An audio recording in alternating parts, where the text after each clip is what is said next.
Ration పంపిణీపై AP ప్రభుత్వం కీలక నిర్ణయం తీసుకుంది. రేషన్ సరుకులు డోర్ డెలివరీ నిలిపివేయాలని సర్కార్ భావించింది. వృద్ధులు, దివ్యాంగులకు మాత్రం డోర్ డెలివరీ ఉంటుందని స్పష్టం చేసింది. బియ్యం బదులు నగదు ఇచ్చే దిశగా అడుగులు వేస్తోంది. సాధ్యాసాధ్యాలు పరిశీలించాలని మంత్రులకు ఆదేశాలు జారీ చేశారు సీఎం చంద్రబాబు. ఏపీలో ప్రస్తుతం 1,48,00,000కు పైగా తెల్ల రేషన్ కార్డులున్నాయి. అయితే బియ్యం మాఫియాతో చెడ్డ పేరు వస్తోందని మంత్రుల నుంచి ఫీడ్బ్యాక్ వచ్చింది. గ్రామ స్థాయి, రాష్ట్ర స్థాయి వరకు రేషన్ మాఫియా విస్తరించిందని చెబుతున్నారు. ఇదిలా ఉంటే గత సర్కార్ హయాంలో రేషన్ సరుకుల డెలివరీ కోసం వాహనాల కొనుగోలు చేశారు. ఆ వాహనాల కోసం 18,000 కోట్లు దుర్వినియోగం చేశారని సర్కార్ ఆరోపిస్తోంది.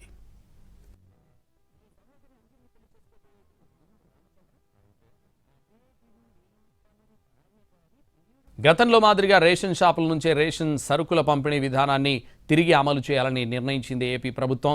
అయితే వృద్ధులు, దివ్యాంగులకు మాత్రం రేషన్ సరుకులు డోర్ డెలివరీ చేసేందుకు నిర్ణయించినట్టు మంత్రి నాదెండ్ల మనోహర్ తెలిపారు. ఈరోజు క్యాబినెట్లో మేము తీసుకున్న డెసిషన్ జూన్ 1వ తారీఖు నుంచి ఫేర్ ప్రైస్ షాపుల ద్వారానే పీడిఎస్ రైసు లబ్ధిదారులందరికీ కూడా చేరవేసే విధంగా నిర్ణయం తీసుకున్నాం.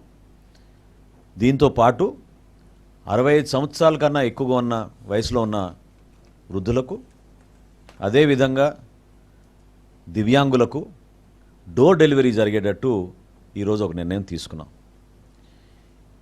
ఈ ఫేర్ ప్రైస్ షాప్స్లో కూడా మేము కొత్త యాప్ డిజైన్ చేసాం. రేషన్ చాలా పక్కాగా మేము మానిటర్ చేసుకునే విధంగా నెక్స్ట్